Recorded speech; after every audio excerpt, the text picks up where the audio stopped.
ज्ञान के संग्रह का, उसको एक स्वरूप देने का,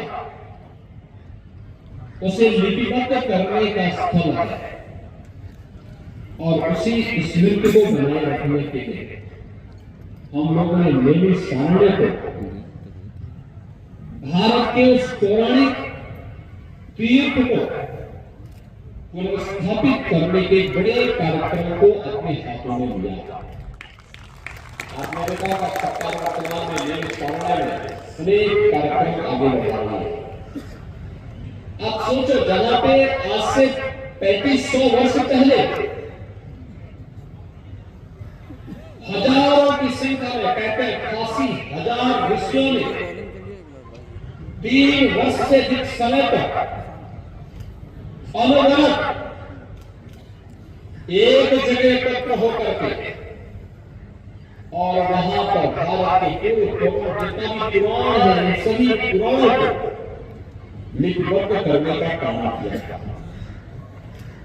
उससे पहले श्रीमद् भागवत महापुराण की रचना हो चुकी थी, लेकिन उसके उपरांत जितने भी जितने भी पुराण चले हैं, इन सब की रचना का जो पवित्र स्थली है, वह पवित्र स्थली यही सीतापुर, वर्तमान का सीतापुर जनपद, और वही नैमिषारण्य है, जिस नैमिषारण्य में आते हैं श्रद्धा भाव के साथ करते हैं।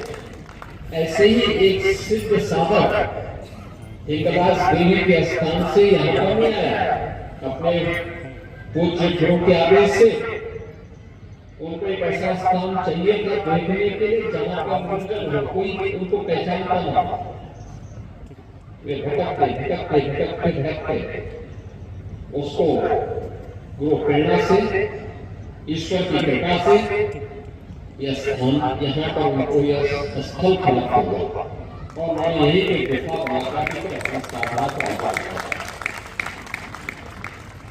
भारत की पूरी परंपरा ही इससे जुड़ी हुई।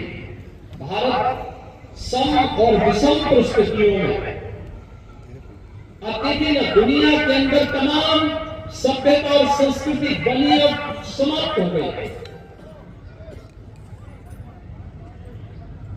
दुनिया के अंदर तमाम सभ्यता संस्कृतियां समय के साथ समाप्त हो गई, लेकिन दुनिया के अंदर तमाम झंझावातों को झेलते हुए, तमाम तूफानों को झेलते हुए जो एक सभ्यता और संस्कृति आज भी पूरी गरिमा और गौरव के साथ खड़ी है और दुनिया को मैत्री, करुणा के साथ साथ वसुधैव कुटुंबकम का संदेश दे रही है, तो वह केवल हमारा सनातन धर्म की है, सनातन संस्कृति है। आप सोचो कितने प्रयास हुए थे इसको तोड़ने के, कौन नहीं इसको, और दुनिया की पहले कौन ऐसी जाति, मत, मजहब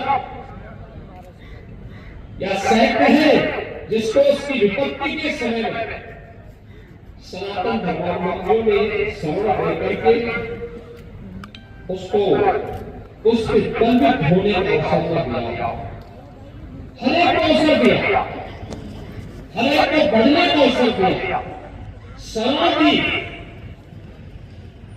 लेकिन बदले नहीं रहा।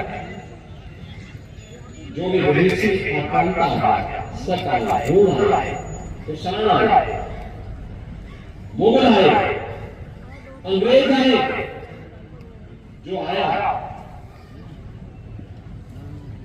धर्म और संस्कृति को भी नष्ट करता था, देश को भी लूटता था। दोनों काम करते हैं। याद करिए, जिसको भी अवसर मिला अकेले दुनिया के अंदर सनातन धर्मावलंबी है, जिनके पास बल भी था, बुद्धि भी थी, वैभव भी था, लेकिन उन्होंने कभी भी इसका दुरुपयोग नहीं किया। इसका उपयोग मानवता के कल्याण के लिए किया। सनातन धर्मावलंबी ही इस बात की घोषणा भी करता है कि अयम निज परोनति गणनामग चेतसाम उदार चरितानाम तो वसुधैव कुटुंबकम, यानी यह मेरा है, यह तेरा है, यह तो संकुचित बुद्धि का ही व्यक्ति करता है। उदार चरित्र वाले लोगों के लिए तो पूरी दुनिया ही एक परिवार है, एक कुटुंब है, और एक कुटुंब का यह भाव, वसुधैव कुटुंबकम का यह भाव, यह सनातन धर्मावलंबियों के संकल्प का ही नहीं, उनके जीवन का पथ है। हर एक अपने जीवन में रखता है। और मनुष्य तो क्या, हमने तो चराचर जगत के कल्याण की बात की है। आप देखिए ना सनातन धर्मावलंबी, आप देखिए हमारे यहाँ कहते हैं पहला ग्रास गौ माता का और अंतिम ग्रास जो होता है ना वह कुत्ते का। यानी गाय को भी हमने अपने हिस्से का दिया है और कुत्ते को भी एक हिस्सा उसने प्रदान किया है। ये है समदृष्टि, इसी को भगवान कृष्ण ने कहा समत्वम योग उच्यते। इस समता का व्यवहार, चींटी को भी आकाश चीनी डाल करके लोग संतुष्ट करते हैं। कितना भी जहरीला सांप हो, नाग पंचमी को उसको भी लोग दूध बतासा चढ़ा देते हैं। देश के अंदर ही हो सकता है, दुनिया के अंदर नहीं होता। लेकिन जो भी आया शरण मांगने के लिए आया तो शरण मिली। लेकिन यहाँ बहुत सारे लोगों ने शरण तो ली, लेकिन कुछ लोगों ने शरणार्थी के धर्म का निर्वहन नहीं किया। यहाँ आकर के हाथ की उंगली पकड़ करके बाद में गला दबाने का काम भी उन्होंने किया।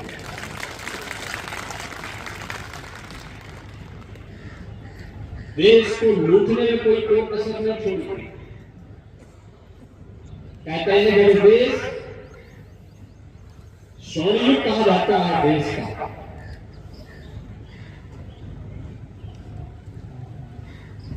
चाणक्य और चंद्रगुप्त मौर्य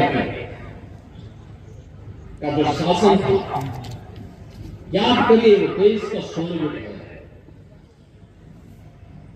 चाणक्य जैसा जिस देश में सलाहकार हो वो देश कभी विफल नहीं हो सकता। उनकी बुद्धिमत्ता, उनकी सूझबूझ, उनका अर्थतंत्र हर भारतीय को कृतज्ञता ज्ञापित करनी चाहिए। चाणक्य जैसा गुरु मिले, देश को सन्मार्ग पर लेकर के चले, समाज को एक नई दृष्टि दे, और तब देश आर्थिक समृद्धि, सांस्कृतिक और आध्यात्मिक समृद्धि की नई ऊंचाइयों को प्राप्त करता है। और उस समय कहते हैं भारत का दुनिया के अर्थतंत्र का 45 से 46% हिस्सा भारत के पास था। यानी भारत दुनिया की सबसे बड़ी आर्थिक ताकत तो थी ही, लेकिन उस आर्थिक ताकत में भी भारत का जो हिस्सा था वो 45 से 46% था। हमले जब होते हुए गए, जब टूट फूट शुरू हुई, हम आपस में बढ़ते गए, मत और मत के आधार पर, संप्रदाय के आधार पर, जाति के आधार पर, क्षेत्र के आधार पर, भाषा के आधार पर, कहां तक ये चले गए। ये हमले भी बढ़ते गए, लूटपाट भी बढ़ती गई, लगातार ये चलता रहा। कहते हैं आज से 400 वर्ष पहले तक दुनिया की अर्थव्यवस्था में भारत की हिस्सेदारी सर्वाधिक कॉपी थी। नंबर 1 पर भारत था, नंबर 2 पर चीन। चीन तेजी के साथ आगे बढ़ रहा था। उस समय भारत को उस प्रकार का नेतृत्व नहीं मिल पाया जो अपनी समृद्धि को और तीव्र कर सके। करता भी कैसे? जो देश अपनी सांस्कृतिक मूल्यों से, अपने आध्यात्मिक मूल्यों से चूक जाता है, अपने महापुरुषों पर गौरव की अनुभूति नहीं करता,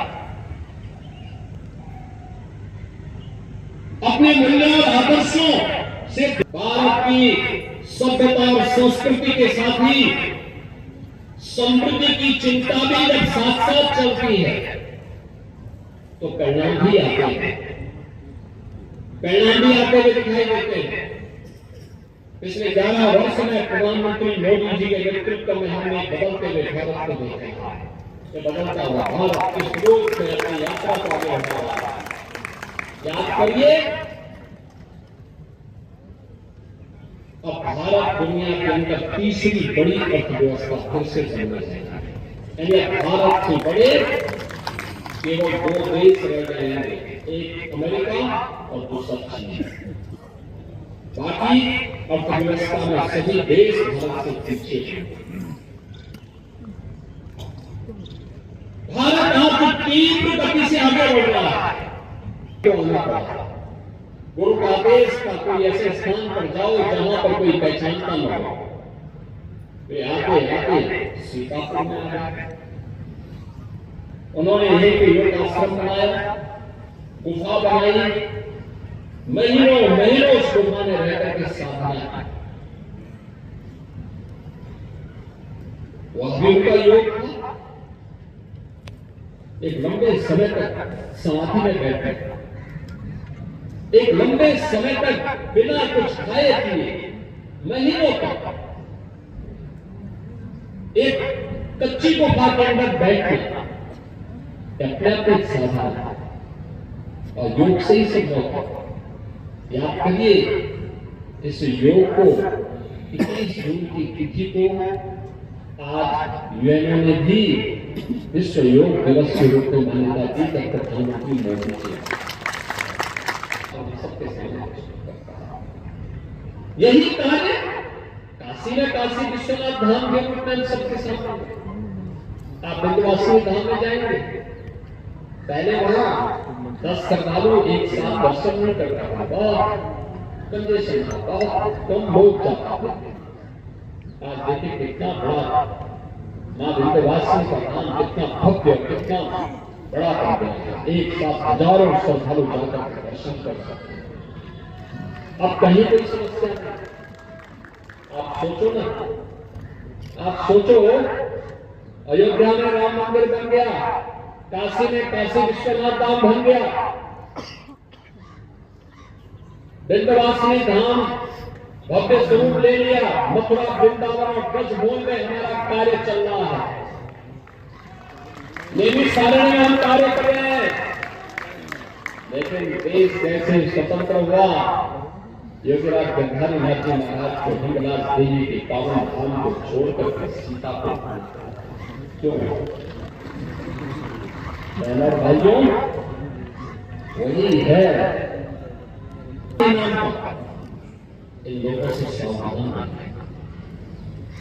याद करिए, बांग्लादेश के मुद्दे पर कौन है? बांग्लादेश में जो मारे जा रहे हैं, जो हर दिन आप सुनते होंगे, एक हिंदू जला दिया गया, एक हिंदू के घर में आग लगा करके मार दिया गया, राह चलते हुए एक हिंदू को जला दिया गया। प्रतिदिन समाचार आ रहा है। ये सब कौन है? ये मरने वाले हिंदू कौन है? ये सब दलित हिंदू है। ये दलित हिंदू है। कोई नहीं बोल रहा है कि वहां कुछ हिंदू संगठनों को छोड़ दिया जाए और धर्माचार्यों को छोड़ दिया जाए। लगता सत्ता में बंद हो गया, क्योंकि बोलने वाला हिंदू कोई नहीं बोलेगा। इसके लिए कोई मानवाधिकार नहीं है।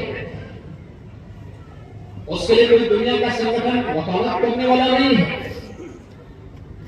और मैं यही आपसे कहूंगा,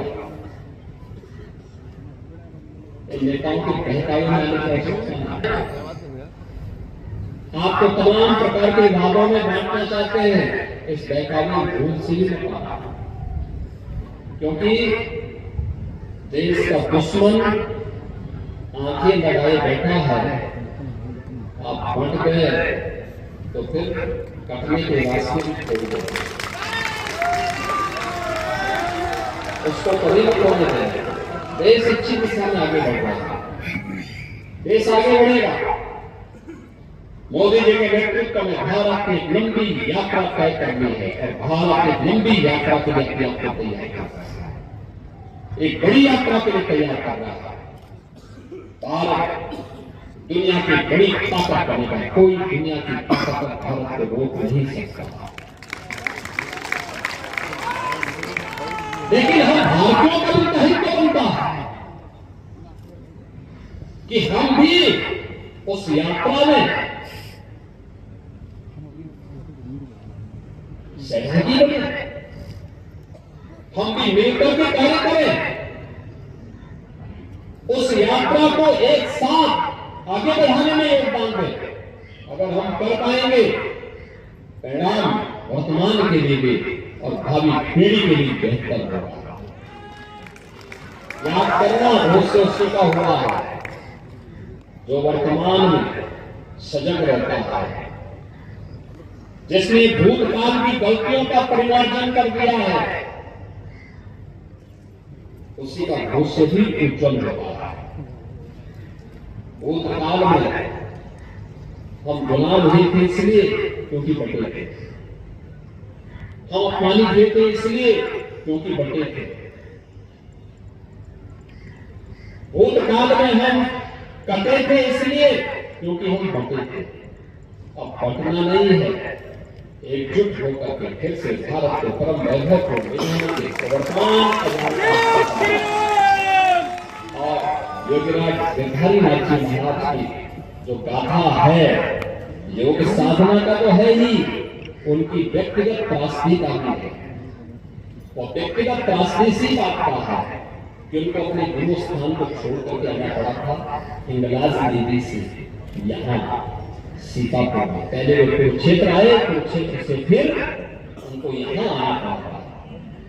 यह बड़ी बड़ी घटना।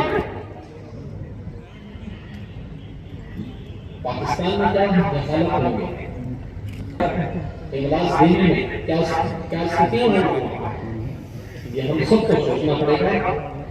आज आपका सीतापुर जनपद जिन्होंने अपने स्वास्थ्य कला के माध्यम से